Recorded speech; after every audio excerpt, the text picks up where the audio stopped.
আমরা যখন কোনো শপিং মলে ঢুকি কি দিয়ে ঢুকি? গেট দিয়ে ঢুকি। জান্নাতেরও গেট আছে না নাই? কয়টা? মাশাআল্লাহ, 8টা। ইন্নালিল জান্নাতি সামানিয়াতু আবওয়াব। জান্নাতের দরজা মোট 8টা। কয়টা? বিশ্বনবী সাহাবাদেরকে ওয়াজ করতেছেন, শোনো শোনো, জান্নাতের মোট দরজা 8টা। তোমাদের মধ্যকার এমন একজন সাহাবা আছে, সেদিন জান্নাতের 8টা দরজাই তাকে ডাকবে যে আপনি আমার দরজা দিয়ে প্রবেশ করেন।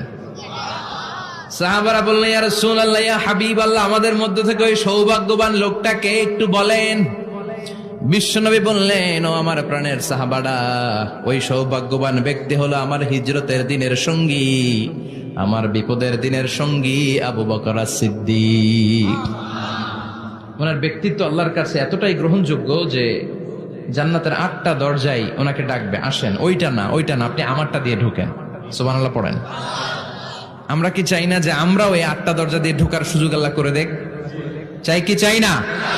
এজন্য বিশ্বনবী বললেন, শোনো শোনো, প্রতিদিন নামাজের আগে যে তোমরা ওযু করো, এই ওযুর পরে কেউ যদি পড়ে আশহাদু আল্লা ইলাহা ইল্লাল্লাহ ওয়া আশহাদু আন্না মুহাম্মাদান আবদুল্লাহি ওয়া রাসূলুহু, ওযুর পরে এই দোয়াটা প্রতিদিন যে পড়বে, কিয়ামতের দিন 8টা জান্নাতের যে কোনো দরজা দিয়ে ঢোকার অনুমতি ওই বান্দাকে আল্লাহ দিয়ে দিবে। আপনাদের জন্য আছে। Still now you have the opportunity man.